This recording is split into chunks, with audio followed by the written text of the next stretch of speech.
आज मसाला किचन में बन रहा है प्रसाद लड्डू गोपाल के लिए, बहुत ही अमेजिंग। आप जानते हैं ये है अन्नकूट का भोग, इसे राम रस भी कहा जाता है।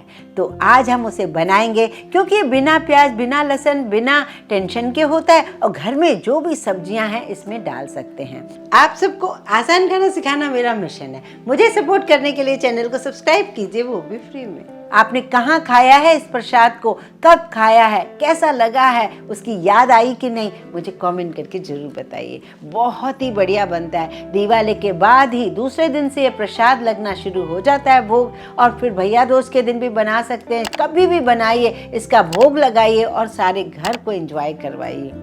चलिए इसे बनाना शुरू करते हैं। हमने इसे बनाया कैसे। बिल्कुल हलवाइयों वाला टेस्ट आता है, भंडारे वाला टेस्ट आता है। तो वो क्या ट्रिक्स फॉलो करते हैं, वो सारी ट्रिक्स मैं आपको दूंगी। यहाँ पर मैंने कम से कम 1.5 किलो सब्जी ली है, जिसमें कद्दू लिया है छिलके समेत, गाजर, मूली, शिमला मिर्च, मटर, फूल गोभी, पालक और मूली के पत्ते हैं। यहाँ मैंने 2 से 3 आलू ले लिए जिनका मैंने छिलका नहीं हटाया है। थोड़ी सी लौकी डालूंगी जिन्हें छील कर डालूंगी, और इसमें बड़ा सा बैगन डालूंगी। बैगन डालने से इसका रसा जो होता है ना काफ़ी गाढ़ा हो जाता है। चलिए सबसे पहले एक बड़ी सी कढ़ाई ले रही हूँ। 2 कड़छी मैंने डाल दिया रिफाइंड ऑयल। अब इसमें मैं डाल रही हूँ थोड़ी सी हींग। हींग मेरी काफ़ी स्ट्रॉन्ग वाली है तो मैंने बहुत कम डाली है, वैसे आप अच्छे से डाल सकते हैं। कुछ तेज पत्ते जिन्हें मैं तोड़ के डाल रही हूँ। हलवाई लोग ये जरूर डालते हैं।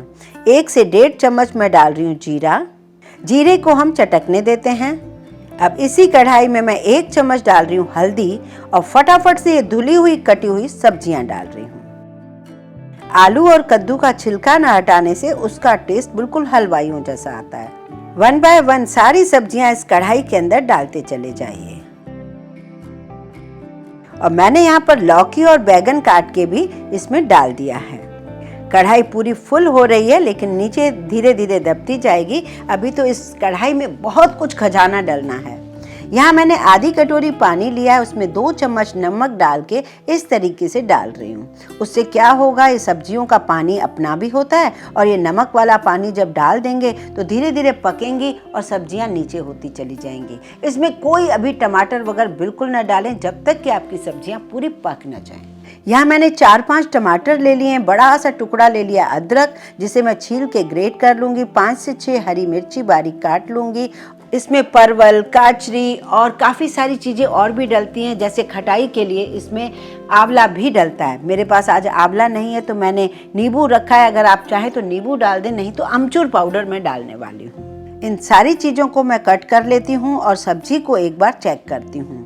सब्जी को जब हम ढक के रखते हैं तो धीरे धीरे पकना शुरू हो जाती है। आप इसमें बहुत सारी और सब्जियाँ डाल सकते हैं, लेकिन हाँ, तोरई, करेला, भिंडी ये चीज़ ना डालें। इसके अंदर फ्रूट्स भी डलता है, इसके अंदर ड्राई फ्रूट भी डलता है। सारी चीज़ें आप 1 बाय 1 देखते जाइए। कम से कम महीना भर इस प्रसाद का भोग लगाया जाता है। जहाँ भी आपने देखा होगा, किसी भी संस्थाओं में दिवाली मिलन समारोह हो और ये अन्नकूट का भोग न बने तो फिर क्या हो। तो ये बनाना तो बनता है। तो देखिए हमने कैसे बनाया। आप चाहें तो इसे और छोटे स्केल पर बनाएं या इससे भी बहुत बड़ा बनाएं। आज ये मेरे यहाँ बन रहा है, मैं आपको इसकी रेसिपी दे रही हूँ। आपने देखा ना, सब्जी अब थोड़ा सा नीचे दब गई है। बीच बीच में चलाते जाइए, वापस इसे ढक कर पकाइए। मैं आपको टाइम भी बताऊंगी कि इतनी सब्जी बनने में मुझे कितना टाइम लगा था। आधा घंटा हो गया है, मैं चेक कर रही हूँ। आलू सॉफ्ट हुआ है, लेकिन 5-7 मिनट अभी और पकाएंगे इसे। सब्जी, घुटी हुई सब्जी बहुत अच्छी लगती है। मैंने टमाटर, अदरक, हरी मिर्च को काट लिया है। यहाँ है मेरे पास छोले, चने और राजमा।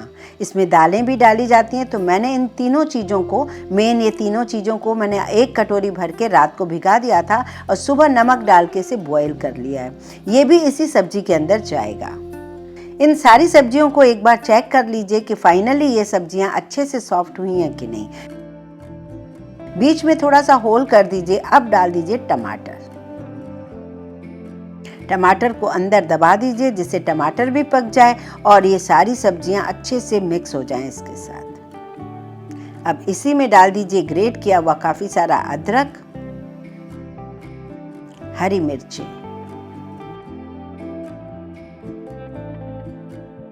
अब यहाँ पर मैं डाल रही हूँ जो छोले, राजमा और काले चने हैं उबले हुए। ये सारी सब्जियाँ और छोले राजमा घुल के एक हो जाएंगे और इस सब्जी को बहुत ही ज़्यादा स्वादिष्ट बनाएंगे। 5-7 मिनट फिर से मैं रख रही हूँ इसे और बीच बीच में मैं इसे मैश भी करती रहूँगी। अब इस सब्जी में क्योंकि फ्रूट्स भी डलता है तो मैं यहाँ पर डाल रही हूँ क्या, ये देखिए मेरे पास एप्पल है, सिंगाड़े हैं, सिंगाड़ों को मैंने छील लिया है और पाइनएप्पल है, उसे भी मैं कट करके जितना मन करे आप डाल सकते हैं। और जो भी फ्रूट जैसे जामफल डाल सकते हैं, नाशपाती डाल सकते हैं, जो आपको मन करे। तो इनको भी मैं काट के एक तरफ रख लेती हूँ। बनाना वगैरह ना डालिए क्योंकि वो बहुत ज़्यादा सॉफ्ट मैशी हो जाएंगे। मुझे नहीं लगता ऐसे हम नॉर्मल कोई सब्जी बनाते हैं फ्रूट्स और वेजिटेबल्स दालों के साथ। बस यही एक बहुत ही बढ़िया बनती है जिसका इंतज़ार होता है पूरा साल भर, और दिवाली के बाद ये सब्जी हमें कई बार खाने को मिलती है। सबका बनाने का तरीका अलग होता है, आप इस तरीके से ज़रूर बनाइए और आप मुझे कमेंट करके ज़रूर बताइए कि कैसी लगी ये सब्जी। अब ये मैंने फ्रूट्स तो काट के एक तरफ रख दिए हैं। अब बारी आती है कि हलवाई लोग की सब्जी में क्या टेस्ट होता है, क्यों एक अलग सी तीखापन सा उसमें लगता है। यहाँ मैंने ले लिए 25 से 30 दाने काली मिर्च के और 10-12 दाने लिए हैं लौंग के। इन दोनों को ही मैं दरदरा कूट लेती हूँ। काली मिर्च ताजी कुटी, लौंग कुटी हुई ताजी, उसका जो फ्लेवर आता है बहुत ही अनोखा आता है। इसी में मैं डाल रही हूँ काश्मीरी लाल मिर्च, एक बड़ा चम्मच भर के। 2 से 3 चम्मच डाल रही हूँ धनिया पाउडर, थोड़ा सा डाल रही हूँ कुटी हुई लाल मिर्चें और 1 से 2 चम्मच डाल रही हूँ आमचूर पाउडर। क्योंकि सब्जियाँ गल चुकी हैं तो आप आमचूर डाल सकते हो। 1 चम्मच डाल रही हूँ काला नमक। ये सारे मसाले इसके अंदर जाएंगे और फिर से पकेगी ये सब्जी इसी मसालों के साथ। होती बहुत सरल है, बस काफ़ी सारी सब्जियों की वजह से टाइम लगता है। करीब करीब मुझे 1 घंटा लग गया है अब इन सारी सब्जियों को पकाने में, पर अभी भी 15 मिनट और लगने हैं। आप बहुत छोटी से हांडी में भी इसे बना सकते हैं। अब इसमें डाल दीजिए सारे फ्रूट्स जो मैंने बारीक काट लिए हैं। इस सब्जी में मसालों का तीखापन और इन फ्रूट्स का मीठापन दोनों मिलकर जो भोग लगेगा ना, बहुत ही बढ़िया रसीला होगा। वापस से मैं इसे ढक देती हूँ 10-15 मिनट के लिए स्लो गैस पर। अब अगर आपको लगता है कि इसे थोड़ा और घोटना है तो आप इस तरीके से ना दही जिससे हम मैश करते हैं उससे आप थोड़ा घोट सकते हो इस सब्जी से, या पाव भाजी मैशर से भी थोड़ा सा, पूरा पाव भाजी जैसा नहीं पर हल्का सा इसे और घोटना है, जिससे मोटे मोटे जो सब्जी के पीस हैं वो छोटे से हो जाएं। यूं समझ लीजिए एक तरीके से पुराने जमाने की पाव भाजी है ये।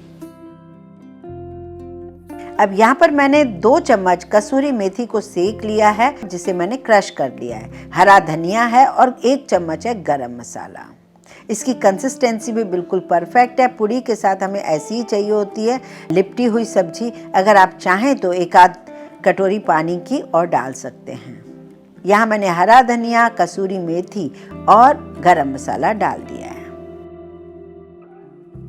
टोटल टाइम हुआ है इस सब्जी को बनने में पूरा 1.5 घंटा, क्योंकि ये काफ़ी लोगों के लिए बनाई है मैंने। अब इस सब्जी को हम नीचे उतार देते हैं और इसमें एक लास्ट तड़का हम और डालेंगे। अब यहाँ पर मैंने डाल दिए हैं कुछ किशमिश के दाने जो गरम गरम सब्जी के अंदर जाकर फूल जाएंगे। कोई ज़रूरी नहीं आप ड्राई फ्रूट डालें, पर क्योंकि हमारे मंदिर में ये बनती है, सब चीज़ें डलती हैं, मुझे वही आदत है तो मैं वही कर रही हूँ। यहाँ मैंने कुछ काजू और शुद्ध घी डालकर इसे सेक रही हूँ। काजू फटाफट से घी में लाइट पिंक कलर के हो चुके हैं। अब थोड़ा सा लास्ट में लाल मिर्च डालकर मैं इसमें तड़का लगा रही हूँ। लीजिए, ये अमेजिंग सा प्रसाद, ये भोग भगवान जी का बनकर तैयार हो गया है। अब इसे आप पूड़ी के साथ सर्व कर सकते हैं। मैं भी इसे पूड़ी के साथ सर्व कर रही हूँ। और भोग लगाते टाइम इसमें तुलसी पत्र रखना बिल्कुल ना भूलें। तो लीजिए, राम रस बनकर तैयार हो गया। मैं चल रही हूँ अपने प्रभु को भोग लगाने। आप कब बना रहे हैं मुझे कमेंट करके जरूर बताइए। वीडियो पसंद आए लाइक जरूर कीजिए, ज़्यादा से ज़्यादा शेयर कीजिए। इस चैनल को सब्सक्राइब करने में कोई कंजूसी ना कीजिए।